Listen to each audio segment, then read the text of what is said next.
Hello to the ladies and gentlemen out there of the internet, and welcome to Automotive Karnage. This is my new channel, and I'd like to invite you into my shed and work on some projects with me. So for the first one, we'll do something simple and finish off a drift trike I'll be making. It's a bit of a junkyard item. We've taken bits and pieces from what was lying around and stuck it all together. So I'll give you a bit of a tour and see what's what so far. So the main frame on this thing is a 26-inch woman's bike. We've chopped the back off it, we've chopped the top bar off. We're taking the handlebars, reversed them and inverted them so they're a bit closer to the seating position. I found a 20-inch BMX wheel, again just lying around. The leg post are some right angle bar, just again welded up out of my steel pile. Seat, well that, as far as I can work out, is one of those old people seats that you shower them in. Yep, so we won't go any further there. Rear frame, again, it's just some box tubing that I've had lying around, so again, knock that up, not a problem, but reinforcing underneath there, give it some strength.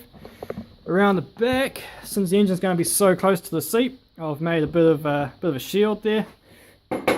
Just tin, that way the sprockets don't come flying off and shear into your back. The rear axle was an old ATV. I think it's out of a 50cc Chinese piece of crap, but for our purpose she'll be right. So yeah, and the engine is over here, and that is a little 5 horsepower unit out of a concrete mixer. So I've gone and brought myself a centrifugal clutch to fit on there, just to make idling and revving a bit easier. So yeah, let's start sticking it back together.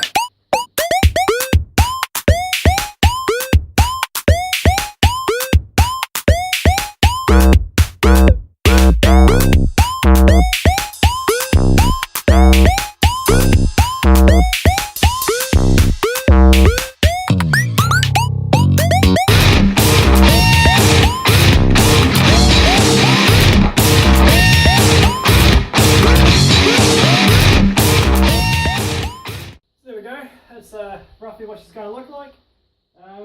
Should mention everything on this I've found just lying around. I live out in the bush of West Australia, so there's lots of junk just thrown out. The only parts I've had to buy so far is the centrifugal clutch and the chain, just so it's all matching. And I think that was like 120 bucks all up, so nothing too serious. Everything else is all junkyard stuff. Wheels might be a bit too chunky to get to slide, but let's get it working first and see what happens. The engine I've had to make up. Oh, where's it gone? Make up my own pull start. The old one was all frayed. Couldn't be bothered spending money to buy one, so I made one for myself. Carby's all been cleaned out, and yeah, so. Fun part is going to figure out how to weld it all together so it's all straight, all aligned. I should measure it. Can't be bothered measuring it. Yep. And just do it by eye and guesstimates. Yeah.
There we go.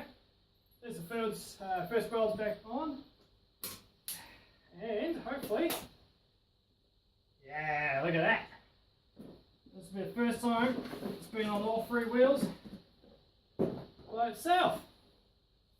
There we go. Now don't worry, I'm going to chuck a couple more welds in there, make it a bit stronger. We also don't want it collapsing in the middle, that would be disastrous. Yeah,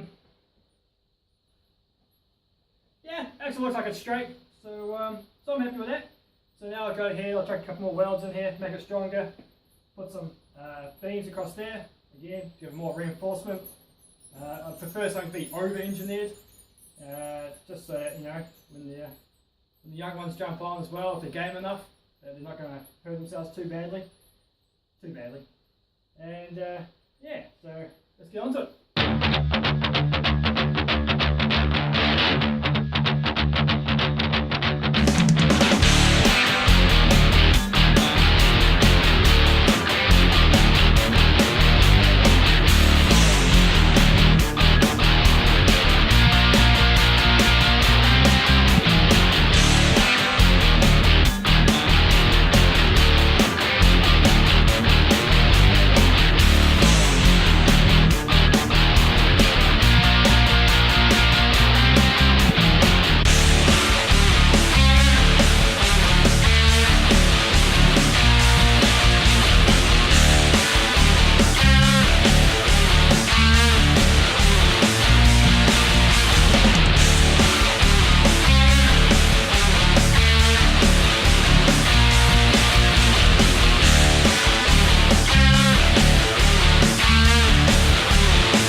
So I thought I'd bring you in and show you what I've just done there.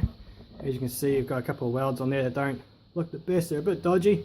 So we're chucking a bit of cross bracing in, triangular, and yeah, hopefully that will just give the bit more support for the engine, which is going to sit right on top of here. It's got a nice little plate that will go over top, and now we can get it nice and even. So now we'll make up another one of these, and oh, it's so bloody hot. Make it from there across to there, and I apologise for the lack of a decent hammer. Thing's a bloody toy, but I can't find my engineering one, so she'll do. Yeah, let's get cracking.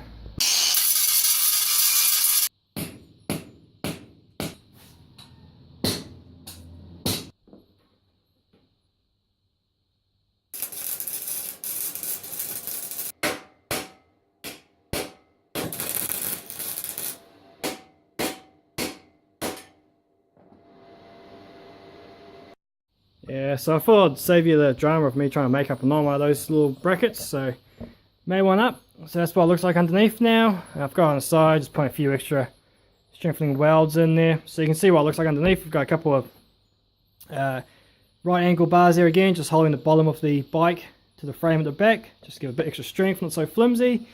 And then the seat's welded directly to the frame. Yeah, everything's welded, so if something breaks, well, we're just going to have to weld it again, I guess. Nothing kind of unbolts, except for the wheels. Yeah, so I'll flip it back on its wheels. Got a couple more welds to do at the top there. Bash that down a little bit, and then we can start placing the engine. Yay.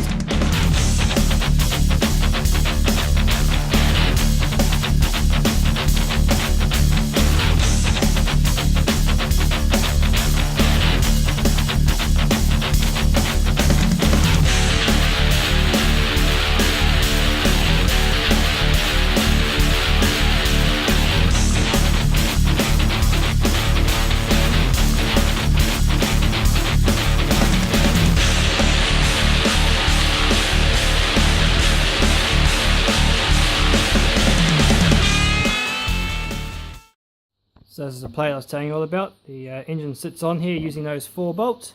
1, 2, 3, 4. Giant finger. I've kind of set it roughly there. I've roughed out where the chains have to align, and so now it's got to figure out, do I chop off the kind of legs that are supporting underneath it, or do we just kind of weld it in place where it is now? So yeah, I'll figure that one out and I'll come back to you. Alright, welcome back guys. So while you were all the way on charge, because I forgot my phone has an incredibly short battery life, we managed to get the engine plate on. So that there's where the engine's going to mount up. So So it's all welded into place now. You've got 4 sliding holes there, only 3 of which will be used, as that third one unfortunately hits a beam across the middle there. So 3 out of 4 ain't bad, as Meatloaf would say. And yeah, that's all I've done actually. It's all welded up underneath, so it should be sturdy, good to go.